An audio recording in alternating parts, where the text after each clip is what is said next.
I'm a nurse, working the night shift in the ER.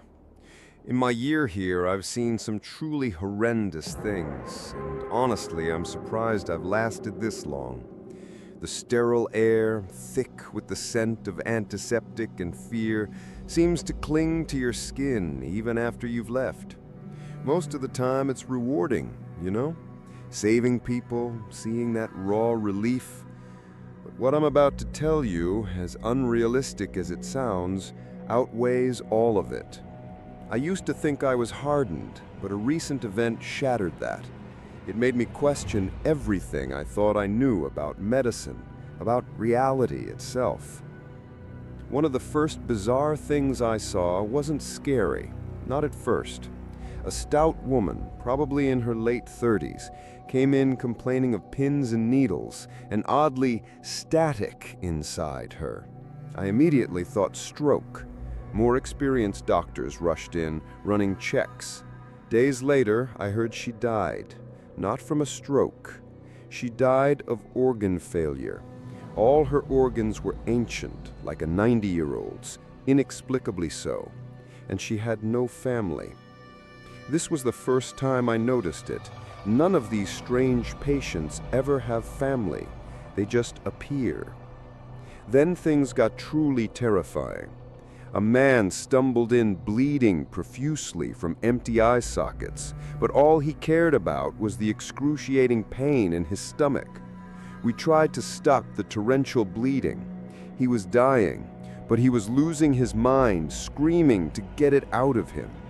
We restrained him and moved him to a private room. About 45 minutes later, my colleague Anna emerged pale as a ghost. His eyes, they were in his stomach, she whispered, her voice raw. He'd ripped open his own torso, dying instantly. A doctor, morbidly curious, found the man's eyes floating inside him. He had eaten his own eyes. A few nurses quit after that. This patient, too, had no family. I work in a hospital in the middle of nowhere, serving 3 small towns. We get our share of accident victims, but these strange patients are different. They come from absolutely nowhere. Their names don't show up in any database. No obituaries match, and ambulances never bring them in. It's like they literally walked straight out of the dense, whispering forest to get here. Anna told me another disturbing story. I recorded her recounting. It's like 3 a.m. and this woman walks in with an arrow straight through her neck. She's calm, smiling, like nothing's wrong. We rush over, baffled. She doesn't speak, just grins, motionless. She's extremely tall. Then, staring right at me, she just pulls the arrow out of her neck, and her neck snaps. She falls, still grinning. No blood. It was like the arrow supported her. Her smile, it was mocking, inhuman, as if she knew exactly how to get under my skin. Last night, on another shift, I quietly asked other nurses and doctors about strange experiences. Their responses were deeply disturbing. Mark, a veteran nurse, asked me, "Ever seen where the bodies go?" I assumed the morgue. Mark has been here since college, mostly on night shifts. He recorded his story for me. I've seen a few of those creepy characters. They're not human, that's for sure. He paused, looking out the break room window. Ever noticed their emotions seem false, like they're pretending? This one time, a little boy, about 9, walked in. Looked perfectly fine, alone, in the dead of night. I asked if he was lost, where his parents were. He just stared with dead eyes. Mark coughed, visibly shaken. He opens his mouth and a huge river of water just falls out. It keeps coming, covering the floor, spilling into the hall. All the while, he's just emptily staring at me, like a dead fish. When it stops, he collapses and dies. This kid had enough water in him to drown 2 horses. Yet he walked in completely fine, just damp. So we clean him up. I'm about to take him to the morgue, but old Dr. Thompson stops me.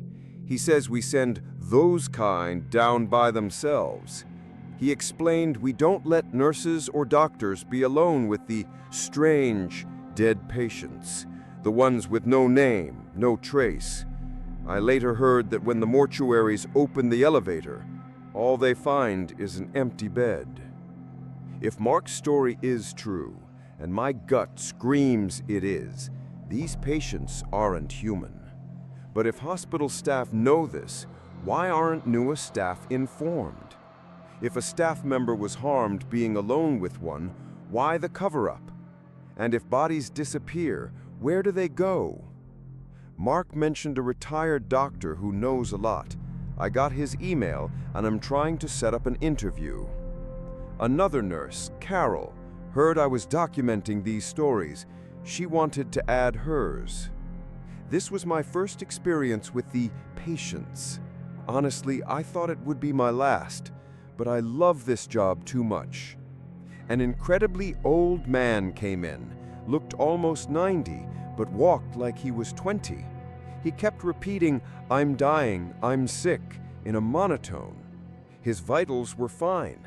I asked about medication for his mental state, but he kept repeating the phrase.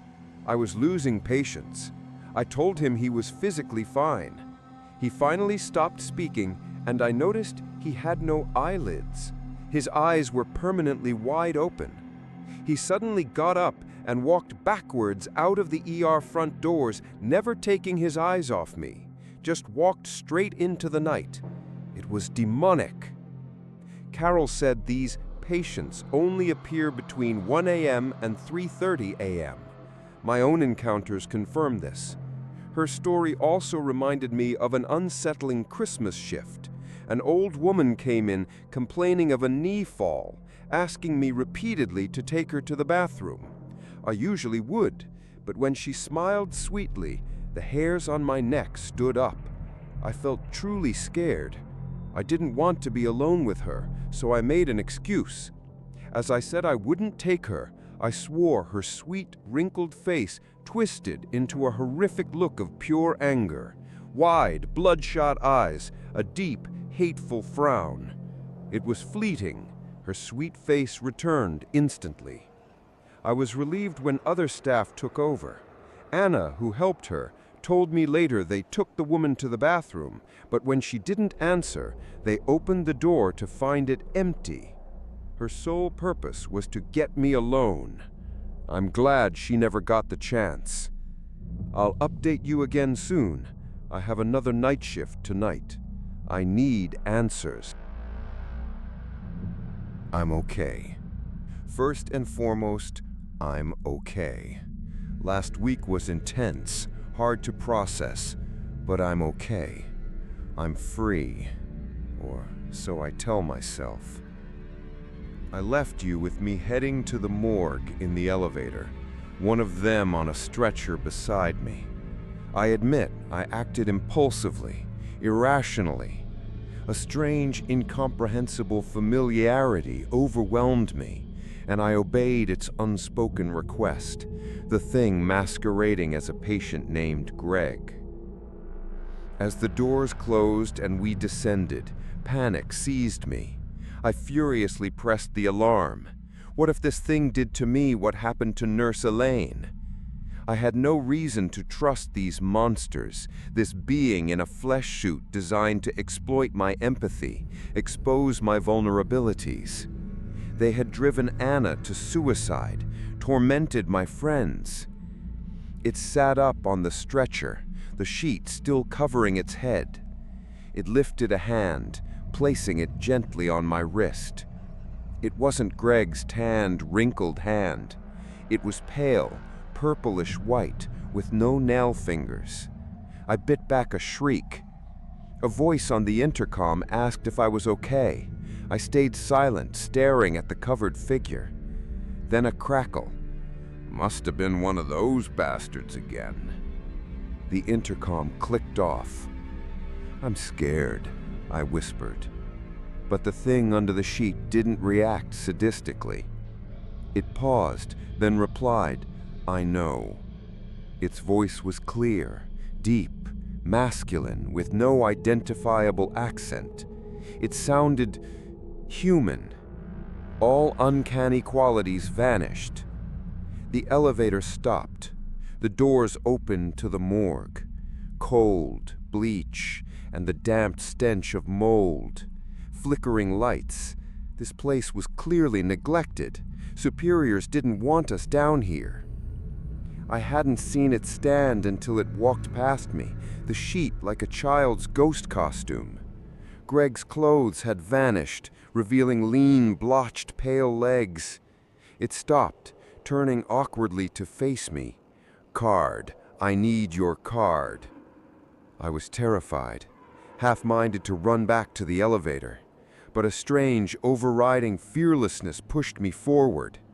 These things weren't normal. Running might be worse. Facing it felt safer.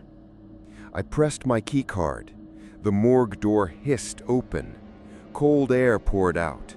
The being rushed around, tapping name tags on storage trays, huffing in frustration. Its breathing slowed. "Turn around. You don't want to see." I hesitated, but felt no threat. I turned. Bare feet shuffled closer. The sheet was gently placed over my head. I thought of executions, the privilege of not knowing when death comes. "Please don't kill me," I begged, sobbing, facing the wall. It gave a short, abrupt pat on my back. I fell to my knees, regretting everything. Then it swore. It cursed God, like a person. I took off the sheet and turned. I saw it as it actually was. It wasn't Dr. Davies's monster. It was my height, but human. A naked, lean male physique, without any genitalia. No grotesque smile, no jagged teeth. It looked like something just as afraid as I was. Its large black eyes widened in horror as I approached. It scuttled to a shadowed corner. I showed open palms, but its glossy eyes remained transfixed, on edge. "Please don't hurt me," it whispered. But instead of pity, it sparked anger. "Me? Hurt you? You're the one that's hurt us, hurt my friends. You've tormented us for years." I kicked a metal table. It flinched. A scalpel rattled. I lunged, holding it, pointing it. "You drove Anna to suicide. You killed a nurse." "We've never killed anyone," it said coldly. It stood, placing a warm, pale fist against the scalpel. It didn't flinch, but clear, viscous fluid dripped from its palm. Its malnourished, hairless skin and black, pigmentless eyes were clear now. "We will never sink as low as your kind." I froze. "What? Dr. Davies told me what you things did to that nurse." "That doctor is nothing more than a liar. He hides his guilt with the drink." It eyed me, challenging me. I gaped. "How do you know that? How long have you been watching us?" It scuttled back, resuming its search of body tags, ignoring my question. "What is it?" I asked, desperate. It stopped, tapping a single body tray. "What does John Doe mean?" "It means we don't know the identity of the body." It hummed, a high-pitched sound like holding back tears. "I don't know why we do it. I think we just believe everyone should have a name, even if it's not their actual one." It nodded. "It's a shame that not all of you are this kind." It pulled open the tray, metal screeching. I flinched. It gasped, then sobbed. Low whimpers, like a father wailing for his child. I've seen parents cry for dying kids. It's unnatural, terrifying. Curiosity overwhelmed me. I looked into the tray. I stifled a gag. It was a smaller version of the being, a small, hairless humanoid with cloudy white eyes. It had multiple puncture wounds. It was mummified, grayed and darkened, as if life had been wrung dry. "I'm sorry," I managed. It continued to wail. It reached into the tray, cradling the small corpse.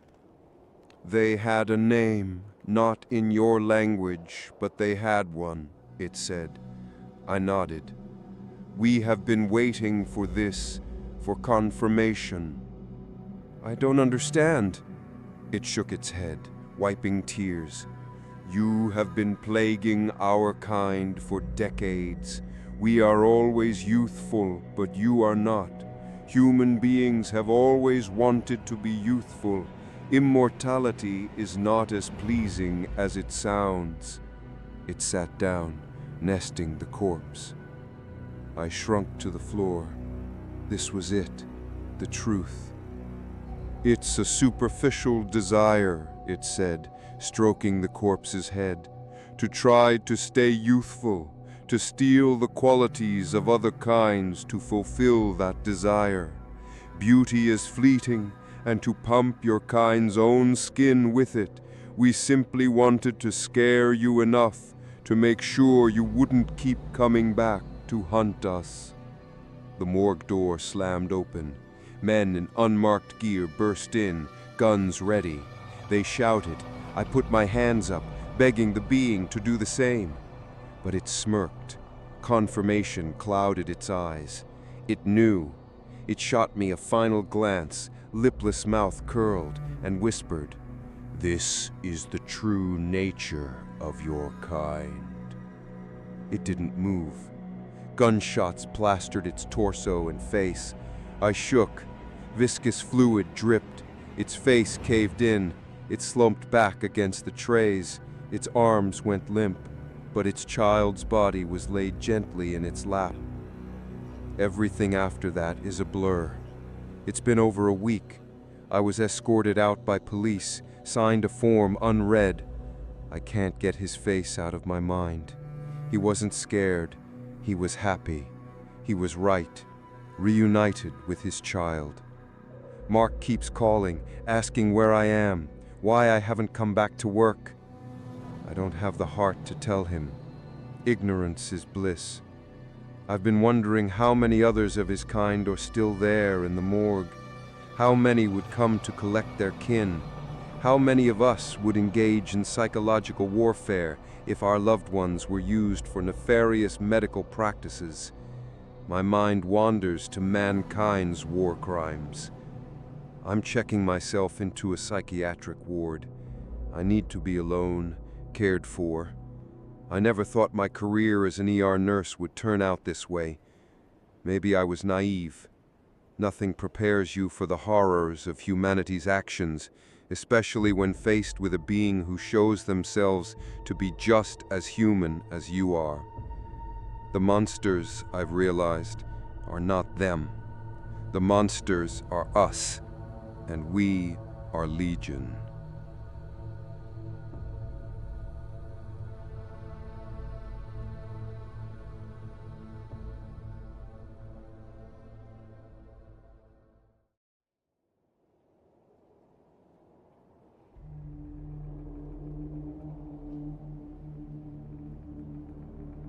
The rented SUV, a sleek urban model, looked like a foreign body on the narrow dirt roads.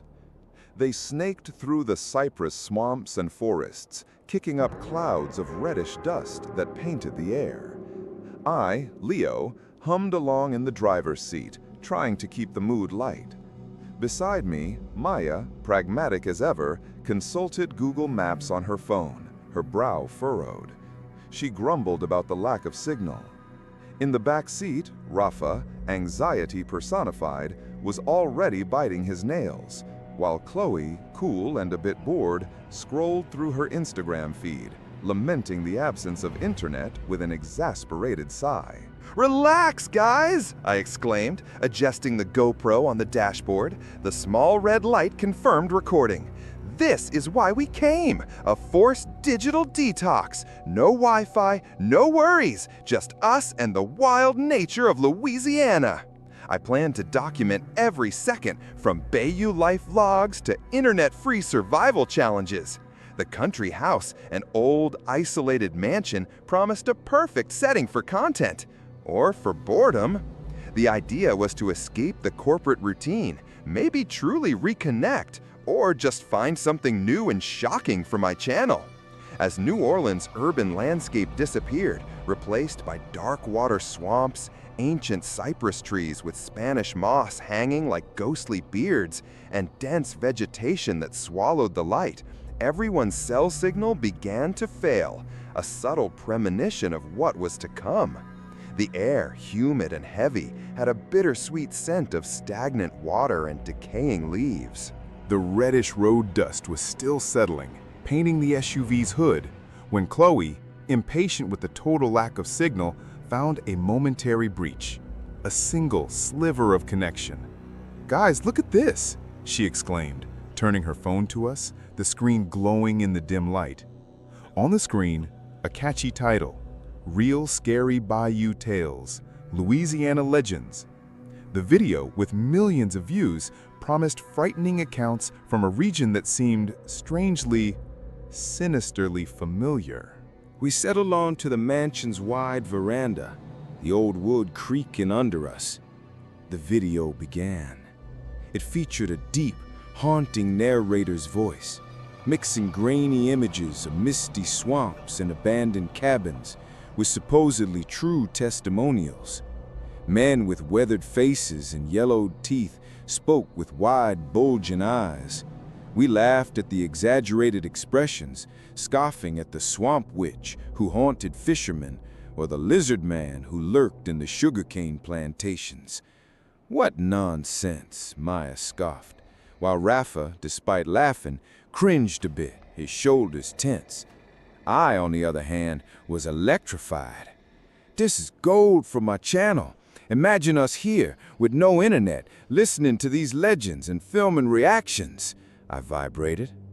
The signal, however, flickered and threatened to drop at any moment, as if the internet itself was reluctant to carry those stories far from the bayou.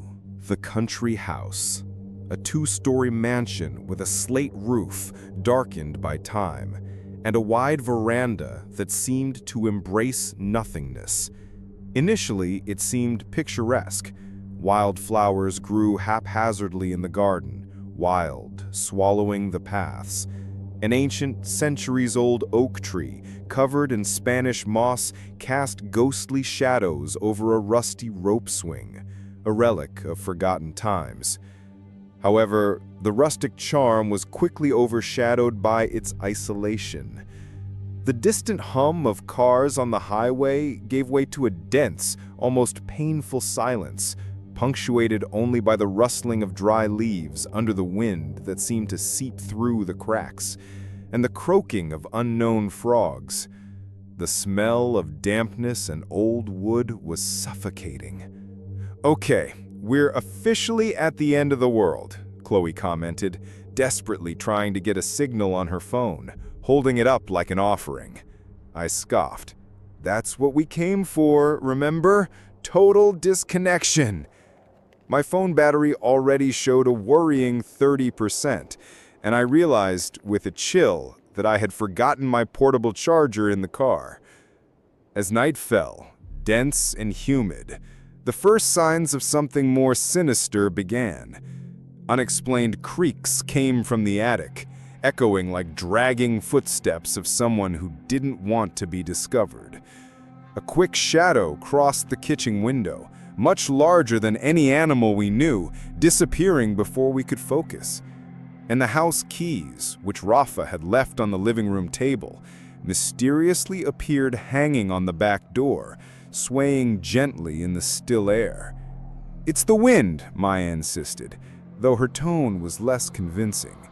"Or the video's power of suggestion," I joked, trying to keep it light, but a shiver ran down all our spines, an echo of the silence that seemed to deepen, becoming heavier and more oppressive. The first night at the country house was a veiled torment. The air was heavy, laden with an invisible terror. Rafa, who was naturally anxious, slept poorly, waking up several times with the visceral feeling of being watched, invisible eyes burning his skin. Around 3 in the morning, he heard it, clear and unmistakable, a distant wail, a sharp, desolate cry coming from the dense swamp that surrounded the property. It was identical to the description of the swamp witch's cries from the video we had watched. He sat up in bed, his heart pounding, and tried to wake Maya, who just grumbled, turning over, oblivious to the nightmare materializing. In the morning, Rafa tried to report what happened, but he was met with nervous laughter. "You dreamed it, Rafa," I scoffed, making coffee, the bitter smell trying to bring us back to reality, as I turned on the camera to capture the morning vibe. Maya, though trying to maintain her skeptical posture, felt an uncomfortable shiver. A cold draft seemed to emanate from the wooden floor, even with the windows tightly shut. As I reviewed the previous night's footage, something caught my eye. In the background of a recording I had made of the empty living room, there were brief distortions in the image, like heat waves or visual glitches, and an almost imperceptible blur that seemed to lurk from a dark corner. I shook my head, attributing it to poor lighting and a blurry lens, but the image, for an instant, seemed alive, with a presence that left me uneasy. The technology failure wasn't gradual. It was an abrupt and terrifying cut. That afternoon, despair began. Maya's phone, at 80% battery in the morning, was suddenly dead. Cold. The same happened with Chloe's and Rafa's. I, the only one who still had a few percent left on my GoPro camera, watched in dread as the red light blinked. Chargers, previously reliable, simply didn't work when plugged into the house's outlets. It was as if the electricity, or some unnameable force, was sucking the life out of our devices, cutting our last tether to the world. "This isn't normal," Rafa shrieked, throwing his inert phone onto the couch. "We're stranded, totally stranded. How are we going to call for help?" The house, which once seemed like a welcoming refuge, now became a prison.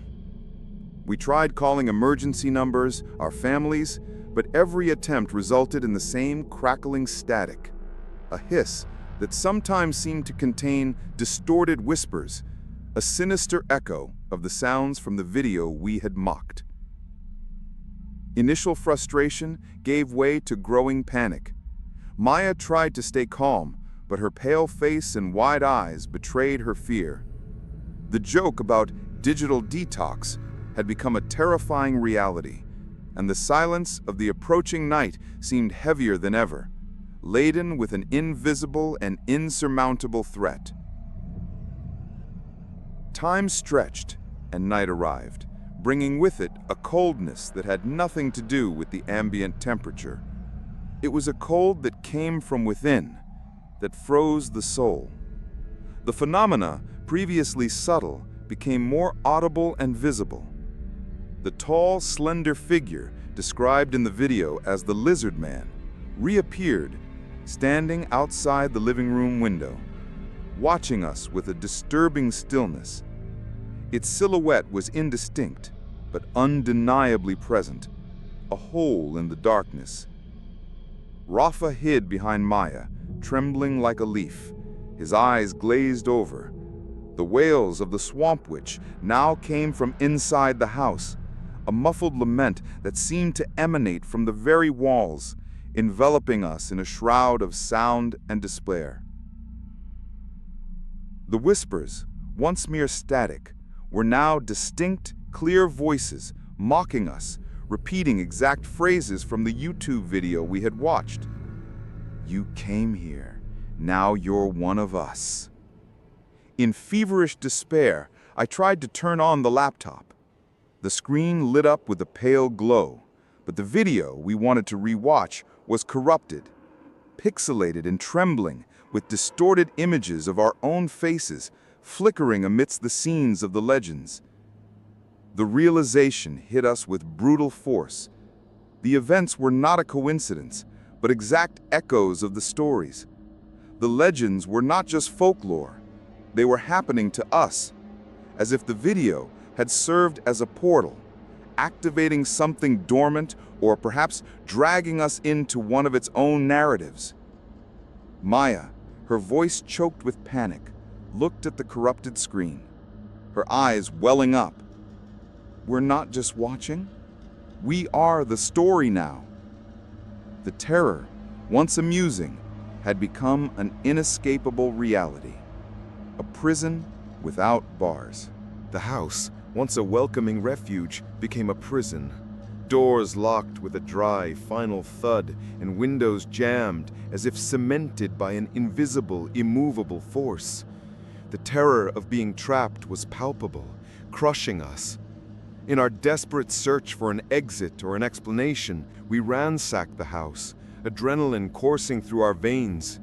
In the dusty basement, a smell of earth and mold in the air, Chloe stumbled upon an old, dusty box. Inside, we found an ancient diary with yellowed pages and a worn leather cover. Written in shaky, almost illegible handwriting, the diary belonged to a former resident of the house, and its pages were filled with frantic scribbles, unsettling drawings of shadowy figures and local legends, many of them identical to those in the YouTube video. On one of the last pages, held by a rusty clip, we found a reel-to-reel recorder.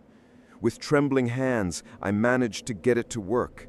What followed was distorted audio, full of static, but with human voices in panic, pleading and screaming, interspersed with the same guttural whispers that now echoed through the house. In a terrifying segment, the voices from the recorder repeated the exact phrases from the video, the same ones we had mocked. The truth hit us with brutal force. We were not the first to laugh at the legends of that place. The house was not just haunted, it seemed to feed on disbelief, attracting its victims and trapping them in its own narratives. Paranoia grew, fragmenting our group. Maya mumbled to herself, trying to find a logical explanation, while Rafa cowered in a corner, completely paralyzed by fear. With each sound, each shadow, the certainty that we would not escape deepened.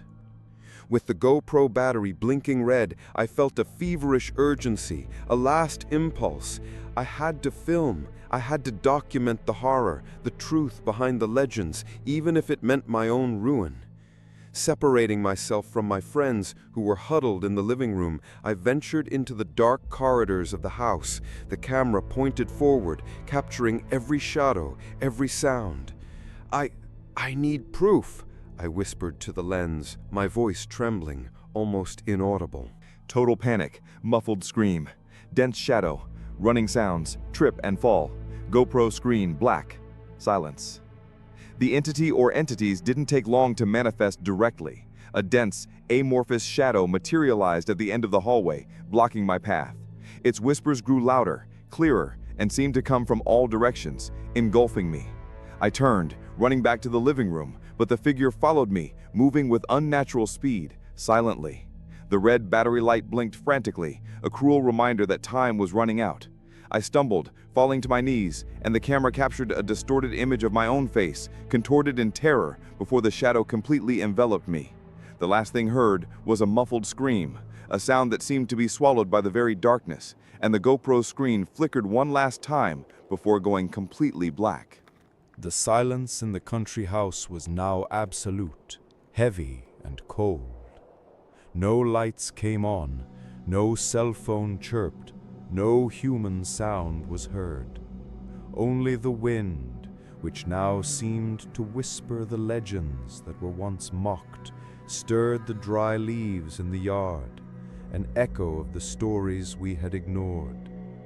My friends and I simply disappeared, swallowed by the darkness that we inadvertently awakened. Trauma, internet static, distorted video, whispers and screams, final horror, underlying, unsettling hum. Weeks later, the original YouTube video, Real Scary Bayou Tales, Louisiana Legends, experienced an inexplicable surge in views. In the comments, users speculated about the sudden increase. Then, a new suggestion appeared in many viewers' feeds. A video less than a minute long, untitled, with only a few static, distorted images of the country house. There was no narration, just an almost inaudible audio, heavy with static, where muffled screams and disturbing whispers seemed to mix. In a flash, the screen showed my terrified, pixelated, almost unrecognizable face before the image froze, a dark, elongated shadow cast behind me. The video ended abruptly, leaving a trail of chills and unanswered questions. New comments began to pop up. Is this real? Who posted this? Where is this house? The legend had found a new chapter. No longer mere entertainment, but a veiled truth now perpetuated on a computer screen, fueled by the very fear and digital world's ignorance of the horrors that lurk in the swamps and forests of Louisiana.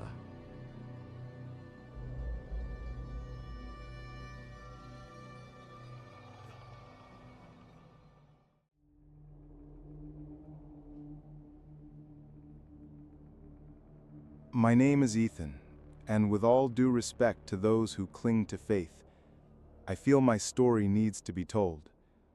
Not because I want to, believe me, I'd rather these memories rot in the back of my mind, but because their weight crushes me, suffocating every breath, every thought. It's like having an invisible parasite feeding on my sanity. In 2003, at the age of 15, my heart stopped for 6 long minutes. 6 minutes that stretched like a distorted eternity. It happened on an ordinary afternoon, the sun still hot on the cracked asphalt of the street, on the familiar walk back home after getting off the noisy yellow school bus. In the 4 blocks between the stop in front of Seu João's little market and my door, a sudden nausea overcame me. There was no warning, no premonition. I had been fine all day, had hastily swallowed my lunch in the school cafeteria, those greasy Bosco sticks with sugary marinara sauce, something I had done hundreds of times. But then, a cold sweat broke out on my forehead, trickling down my neck like icy fingers, descending my spine like a venomous spider injecting its poison. Then I felt that curious flutter in my chest, a trembling, erratic heartbeat, like a bird trapped in a cage. Then another, and another, each weaker, more hesitant than the last. My heart, as I later learned from the doctors with their worried faces and technical words, went into ventricular fibrillation, a useless frenzy of uncoordinated contractions. My breath failed me, the air trapped in my lungs like a knot, and the world around me began to spin, the colors draining away. I fell. The impact with the hot asphalt was a muffled shock, and the smell of dust and oil invaded my nostrils. The rest, they told me, was a sequence of chaotic fragments. I lay sprawled on the street, my face scraping against the hot, rough asphalt. The sharp sound of screeching tires, the hysterical scream of a woman, a driver in a compact car who almost crushed my skull like an eggshell. She stopped abruptly, the car screeching in protest, and tried to revive me, her hands trembling, her voice distant and filled with panic. When she failed, when she noticed the unnatural stillness of my body, she called emergency services, and I was already slipping into a viscous, silent darkness. The paramedics arrived amidst wailing sirens and flashing lights, creating a macabre ballet on the street. They confirmed the obvious, what the absence of a pulse and the pallor of my skin already screamed. My heart had stopped. I was technically dead. They carried my inert body to the hospital in a cold metallic ambulance, the constant beeping of the heart monitor now an anguishing silence.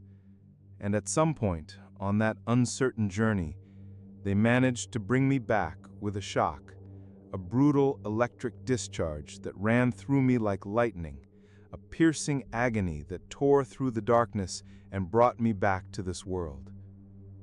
There began a harrowing journey of weeks through the impersonal corridors of the hospital, between the beeping of machines and the strong smell of disinfectant, which culminated in an ablation, a pacemaker coldly pulsating beneath my skin like a foreign object, and a mountain of debt that my family is still paying off, a shadow hanging over every conversation about the future.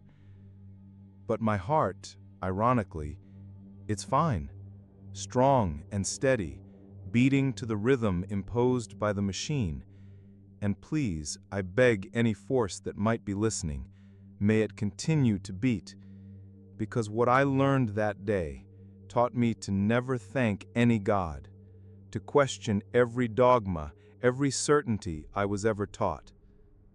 Because during those 6 minutes, while my lifeless body was being rushed through the city, the siren cutting through the afternoon air, accompanied by 2 paramedics who fought tirelessly to revive me, my soul, or whatever that consciousness separated from my body was, transcended this plane of existence.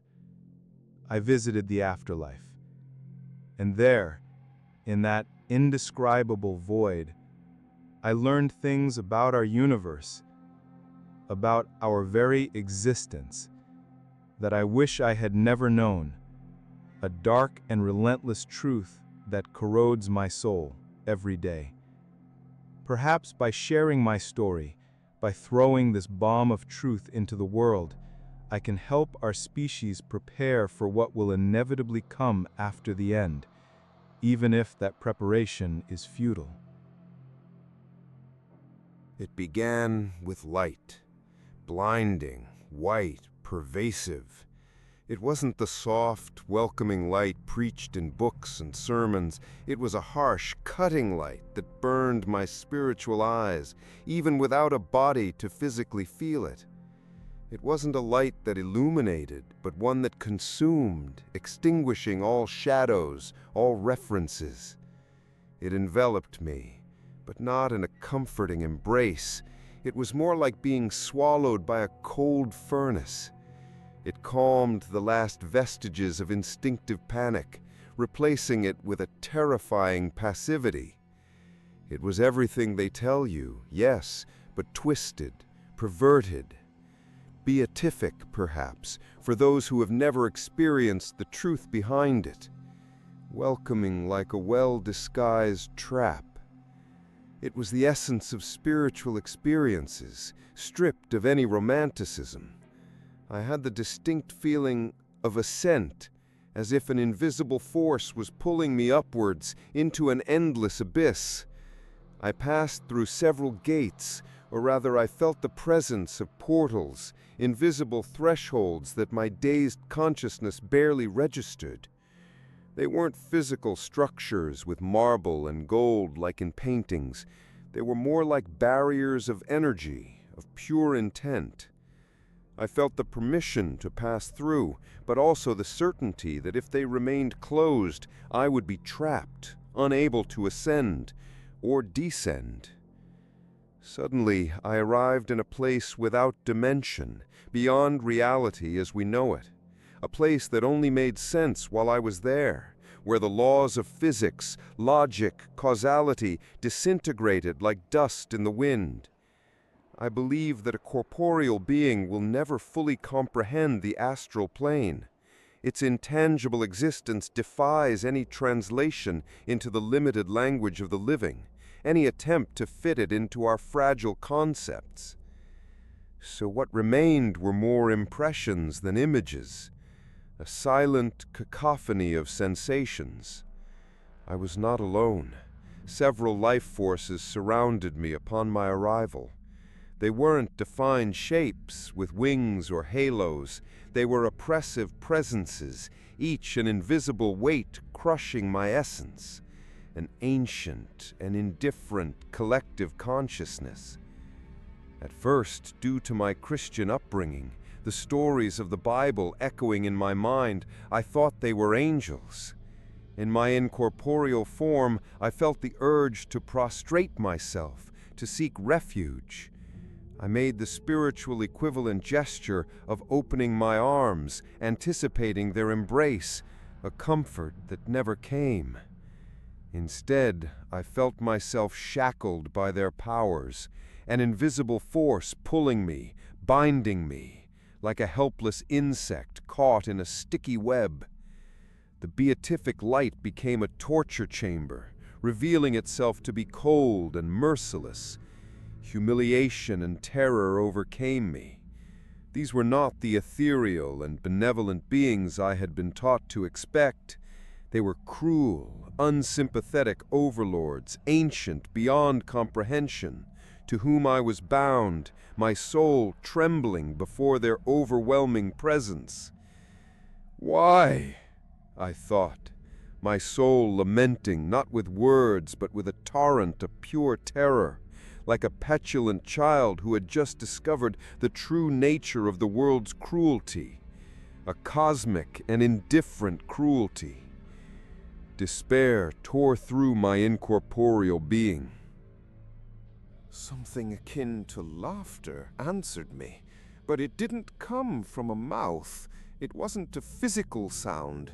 It was cold, mocking, a vibration that resonated in the very fabric of that place, a cosmic scorn that echoed in my own inner void.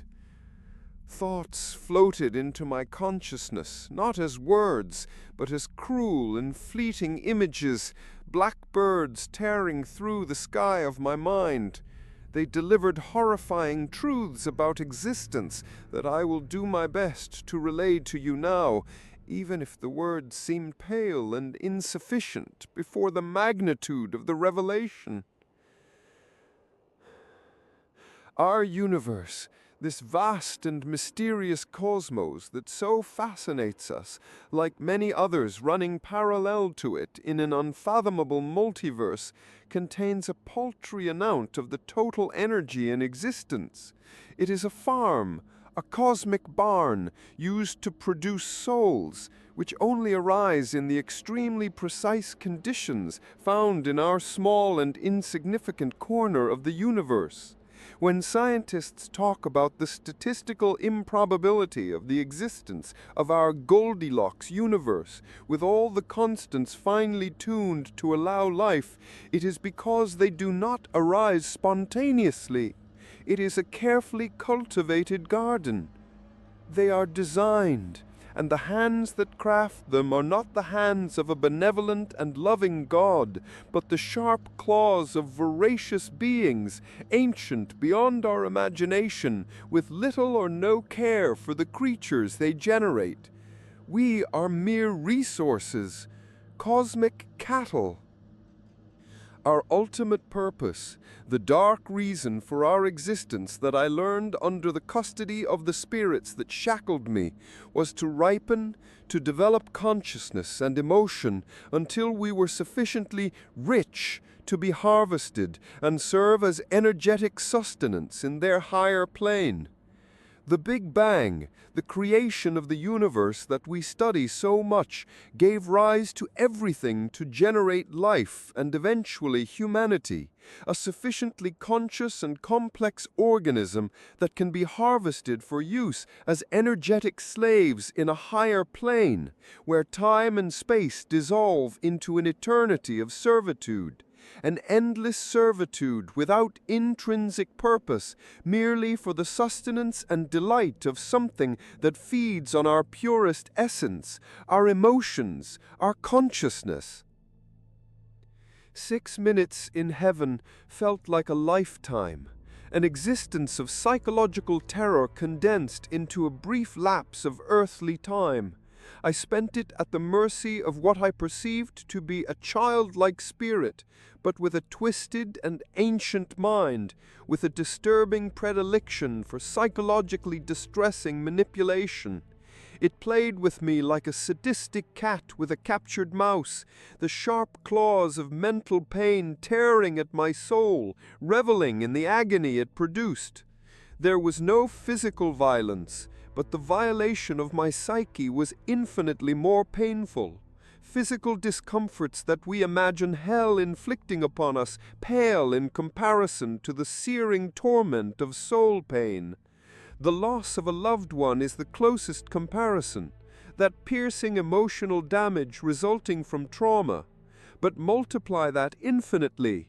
Add the feeling of total powerlessness and the understanding of the futility of your existence, and you still don't come close to the horror I experienced. When it became clear that my time on earth had not yet expired and I should return, I was instructed, not with audible words, but with a cold and definitive mental implant, not to reveal their existence to the rest of my kind. My reward, the promise whispered in the back of my mind, would be a marginally better station among the slave population, a crumb of privilege in my own eternal damnation. Alternatively, the chilling threat, if I managed to convince others of their existence, new horrors, unimaginable in their cruelty, awaited me upon my return. Horrors that even my exhausted and traumatized mind could not conceive. I cannot imagine anything worse than what I experienced, subsumed beneath an ineffable grief and a torment that still resonates in every fiber of my being, a constant shadow hanging over every moment of my life. For weeks, months later, I tried to explain to anyone who would listen what I had lived through. My parents, my friends, even a therapist. They all looked at me with a mixture of pity and concern. They told me that I had suffered a very serious and traumatic experience for a young man, that the event had left scars on my psyche as well as on my heart. They spoke of post-traumatic stress. I spoke of cosmic condemnation. I gave up trying to convince them. The solitude of my truth was overwhelming. Slowly, like an insidious poison, I began to convince myself that what they said was true. I had simply imagined it all, a vivid and disturbing death dream, as it were. The mind struggling against its own imminent annihilation, desperately trying to make sense of the inexplicable. I wanted to believe the logical explanation, the comfort of science. I needed to believe. Then, years later, I met someone who claimed to have met God. This was a few years later. The dust of my resurrection had already settled, but the terror still pulsed in my veins. The author of a non-fiction book recounting his own near-death experience, a bestseller full of accounts of light, love, and celestial beings, visited my hometown for a book signing. I won't reveal the author's name, as I don't want to invite a lawsuit, which I'm sure he would file against me without hesitation if he read that I dared to question his self-proclaimed sanctity. I attended the event, hidden in the back row, observing the crowd of hopeful and credulous faces. After the reading, with my heart racing and my hands trembling, I confronted him about his story. I looked him in the eyes, searching for any trace of doubt, of fear behind that rehearsed smile and comforting words. And I asked him, my voice almost a hoarse whisper, if he had truly met God, something I'm sure he had dealt with hundreds of times, with a complacent smile and a ready answer. He smiled, a wide, empty smile, and nodded, assuring me with a forced conviction that yes, God is real and full of love, the words slipping out like cheap oil.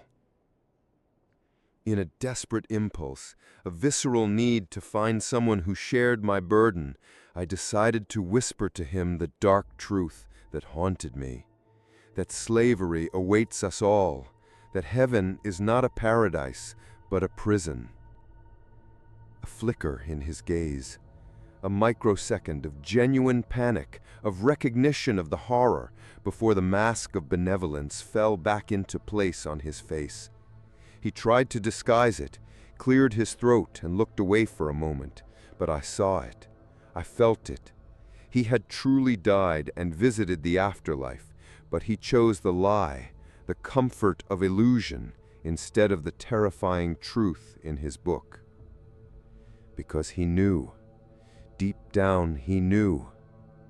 He knew the truth of heaven, the horrible place where our souls are destined. And he lives with that lie every day, too terrified to tell the truth, preferring success and adulation to the prospect of being called crazy, a heretic.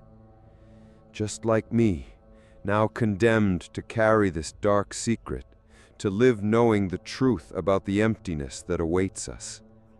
And the worst part of it all is knowing that no matter how much I try to scream, to warn the world, no one will believe me.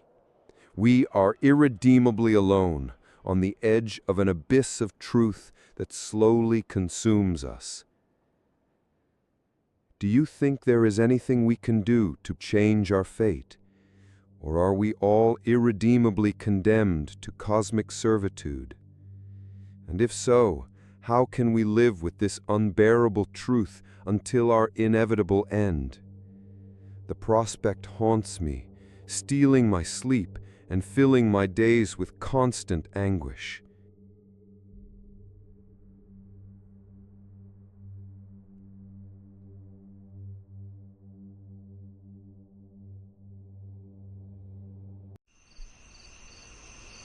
It all started with an offer, one of those that seemed too simple to refuse. I was 18 in 2009. Nothing interesting to do, no extra cash lying around. And then my dad, Walter, the real estate agent, called me. One of his friends and clients, Roy Carson, CEO of a local media company, needed a house sitter for the weekend. The pay? $100, a considerable sum for a kid with no plans. I accepted right away. My dad drove me to the Carson residence, a large, modern house with mirrored windows and an immaculate garden, a place that exuded wealth and somehow a certain detachment. He showed me where the key was hidden in the backyard, under a perfectly placed plant pot. "Call me if anything happens," he said, before leaving me there. Little did I know what awaited me within those perfect walls. As soon as Roy texted me confirming my presence, I started my tasks. First, I fed Zeke, the family dog, a huge and friendly golden retriever who seemed happy to have company. Then, Roy asked me for help with an annoying virus on the office desktop, a virus that, coincidentally, also controlled the house's security camera system. I thought the office would be a perfect place to do my homework, math if I remember correctly, and in no time I solved the virus problem. I spent the rest of the night texting Evelyn Cooper, my girlfriend at the time. I was trying hard to fix my relationship with my dad, Walter, after things went south with my ex-girlfriend, Kara. The funny thing is, Walter knew from the beginning that Kara was never the ideal girlfriend for me. He had a nose for trouble that I, naive, didn't possess. Later, Roy asked me to do some late-night grocery shopping at Nuck's convenience store. He'd left a $100 bill on the master bedroom nightstand. I grabbed Alex's bike, Roy's son's bike, an imposing mountain bike, and headed to the store.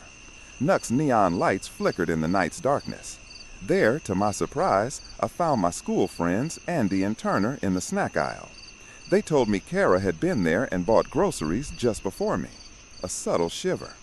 We changed the subject to my house-sitting job, and Andy, with a smirk, revealed that Alec, Roy's son's bike, was that weird kid who went to his sister's school. I didn't give it much thought and continued my shopping, feeling a small knot in my stomach. At 9:46 p.m., I rode Alec's bike back to the house. The night wind chilled my face. I was getting ready for the night, almost finishing my math homework, when Andy called me. His voice was strangely urgent. Andy, urgent voice, almost breathless. Noah, you have to read about Mr. Carson's divorce. It's public. It's a mess. That's when I started researching. I discovered that Roy Carson's divorce from his ex-wife, Elisa Brown, was more than public. It was tumultuous, filled with tabloids and gossip. And several of her fans, some of them obsessive, had been showing up at the house with confrontational intentions since the publicity of the separation. Those mirrored windows, which once seemed elegant, now felt like a thin shield against the outside world. Soon after, a noise at the door. A pizza arrived for me, sent by Roy via an online order as a thank you for my work. A momentary relief. I grabbed the food, gave the delivery guy a generous tip, trying to smile, and ate my snack/dinner while watching TV, the sound of the television filling the house's emptiness. Sometime later, I heard a soft knock at the door. Investigating, I found a bouquet of flowers on the doormat. Red roses, beautiful and vibrant. I picked up the flowers without thinking much about it, my mind still reeling from the divorce news, and returned to Roy's office to try, finally, to finish my homework, from which I had been repeatedly distracted. September 25, 2009. At 1:36 a.m., the house's power suddenly went out. The darkness was total, dense, suffocating. Amidst the blackness, I heard Zeke barking outside, a loud, desperate bark, not a common bark. I went to investigate, fumbling in the dark, following the sound. I found the breaker box on the side of the house and, with a click, reconnected the electricity. The silence of the house, previously disturbed, now felt heavier. Already uneasy, my phone vibrated. A message from an unknown number. "Are you alone there?" I ignored it. Probably Andy or Turner. I went back to studying, trying to concentrate. Unbeknownst to me, however, amidst the brief blackout in my distraction, someone had already entered the house. I heard a commotion downstairs again, a noise, and a smell. I cautiously went downstairs. The oven had been strangely turned on, and it was smoking. I promptly turned it off, feeling a chill run down my spine. Fed up with the situation, I immediately contacted Andy, demanding he tell Turner, known for being mischievous and loving pranks, to stop the apparent prank. Andy, confused and sleepy voice via phone. Prank? Noah, what are you talking about? Turner and I are here at my place, having a sleepover. What prank? The shock hit me. My paranoia wasn't due to lack of sleep. It wasn't a prank. I attributed my nervousness to lack of sleep and went back to the office, but not before checking the security monitor. The system I had fixed. To my horror, there was an intruder in the hallway, coming from the office.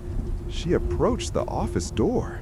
Her movements were slow, deliberate. She stood menacingly outside the door, and in her hand, a kitchen knife, gleaming coldly in the screen's light. During our brief exchange of words through the closed door, her voice was icy, familiar. She revealed herself to be Kara, my ex-girlfriend. Kara, cold, ironic voice, almost seductive at first, then brutal and threatening, her voice transforming into pure hatred. "Noah, I missed you so much." She laughed, a humorless laugh. "I gave you a chance. You didn't want me. Now, I'm going to take your life, Noah, and hers too. Evelyn's." Panicked voice, shallow breathing, sounds of running, a lock clicking, whispers behind the door, eyes peeking through a crack. I quickly left the office. I ran to the laundry room across the hall. I locked the door, the click of the lock echoing in my panic. I peeked through the blinds and the door's windows. Kara was distracted, breaking things in the office, looking for me.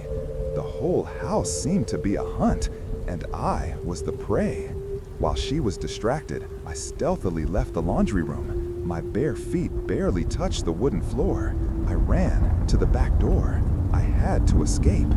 The sound of something breaking in the office, a frustrated scream from Kara. I was almost there. I hugged Zeke, who barked wildly in relief at seeing me.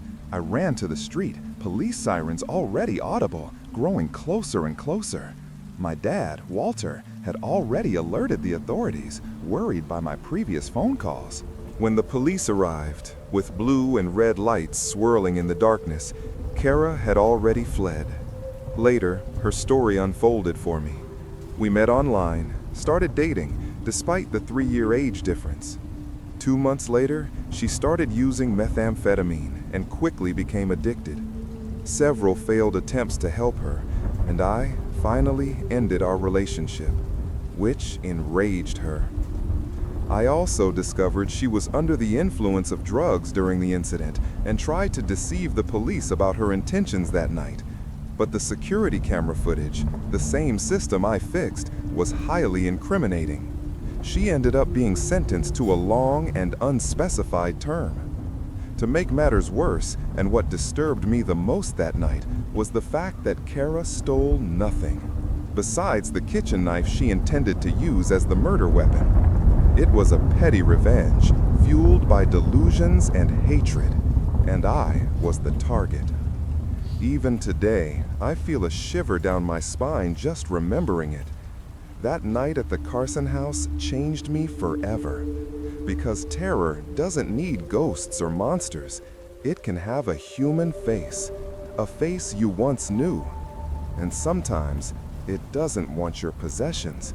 It just wants to destroy you. Have you ever felt someone's malice so closely, to the point of becoming the target of such senseless revenge? A target of madness?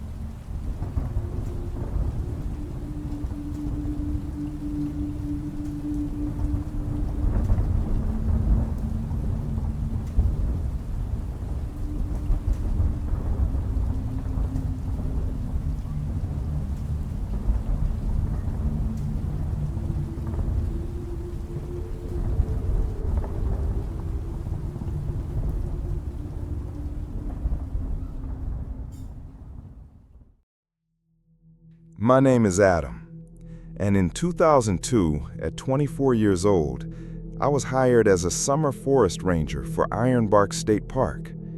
It was supposed to be a tranquil experience, a connection with nature, an escape from the busy city routine. They assigned me to Tower 11. That's where I was headed in my trailer, texting my sister Kayla. She, always thoughtful, suggested I stop for a bite at a diner in the small town of Roseburg, the last stop before the forest. And that's exactly what I did when I arrived. There, amidst the smell of coffee and frying grease, Barbara, the waitress with her graying hair and shrewd eyes, and a few other locals started chatting. It didn't take long for the conversation to turn to the park.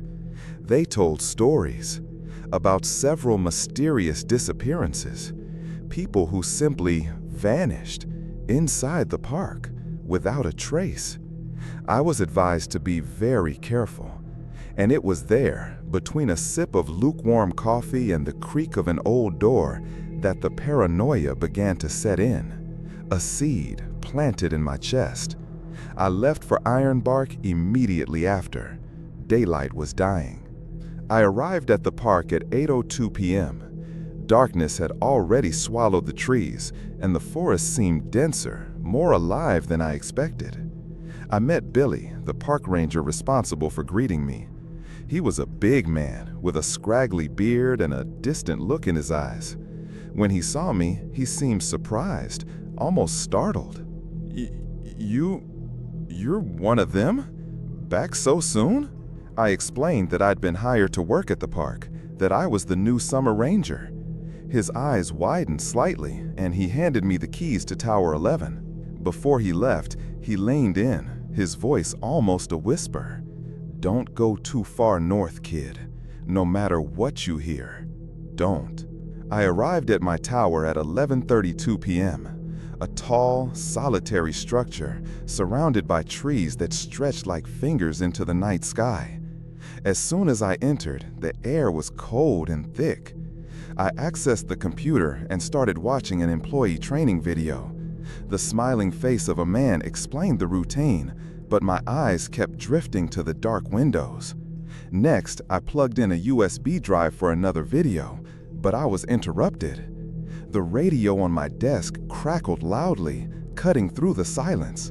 Connor? Connor Hawkins, Tower 12 here. Welcome to Purgatory, pal. It was Connor, the ranger from Tower 12. You'll want to get that fireplace going, rookie. Gets chilly up here at night.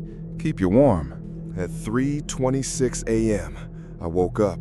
My eyes barely open. I noticed the radio was still on, its red light softly blinking in the dark. My bladder threatened to burst. I wouldn't make it to the portable toilet downstairs in time. I called Connor on the radio, more by instinct than by necessity. Connor, you there? I need to. I ended up urinating over the tower railing, a warm, humiliating cascade into the cold night. After relieving myself, the relief brought a sudden curiosity. I grabbed the binoculars. I swept them across the dark forest. And I saw it. And I saw it. Someone patrolling near Tower 11, a slender figure moving between the trees. That image scared me, but I was so tired, too exhausted to process it. The adrenaline wasn't enough. I just went back to sleep. I turned off the radio and forced my eyes shut. Night of the second day, May 13th, 2002. I was outside my observation post, the cool evening breeze caressing me. I savored a freshly brewed coffee, hot and bitter, and enjoyed the view. The forest stretched endlessly under a sky tinged with orange and purple. I took a few photos with my digital camera, trying to capture that fleeting peace. Then I went back inside the tower, feeling a shiver. The radio blared. Connor? Smoke, illegal campfire smoke, north of Tower 11. Adam, you're the closest. Go there and put out the fire. I grumbled, but started heading that way, flashlight in hand, sweeping the beam of light through the trees that seemed to close in around me. The darkness was almost total, and Billy's warning echoed in my mind. Don't go too far north. I was going north. But as I headed there, a sound cut through the night, sharp, desperate, the terrifying scream of an adult man. My blood ran cold. I stopped. The silence that followed was even worse. I continued, each step tentative, the flashlight trembling in my hands. Upon reaching the location, the light revealed the scene. A tent, torn, abandoned, along with several other items. A portable radio, a machete, a portable grill, a gas can, a flashlight, camping gear. But no one. I called out, "Hello? Is anyone there?" My voice echoed in the forest, hoarse, small. No answer, just the dense silence of the forest. And my paranoia began to mount. The seed Barbara had planted was now blossoming into panic. Upon returning to my tower at 9:07 p.m., my heart was still pounding uncontrollably. I was unable to calm my mind. I reported the abandoned campsite and the scream to Connor. "Probably a fox, rookie. They make weird noises." "No, Connor, it was a man's scream." A pause on the radio. "Well, there are rumors of a possible creature or creatures in the forest, along with the disappearances floating around. But they're just rumors. They're not real. Sleep tight, Adam." He tried to reassure me, but the hesitation in his voice was undeniable. I completed my tasks mechanically. I received a photo from my sister, which contained a casserole recipe. I made the casserole, ate half of it without truly tasting it, lit the wood-burning stove, closed the window boards, locked everything down. But the feeling of being safe was gone, and I went to bed. But sleep didn't come easily. I woke up abruptly at 2:27 a.m., my entire body on alert, my eyes fixed. A shadow, visible on the opposite wall, large, distorted. And there it was, someone, through the window, outside. I sprang up, ran to the window, looked outside.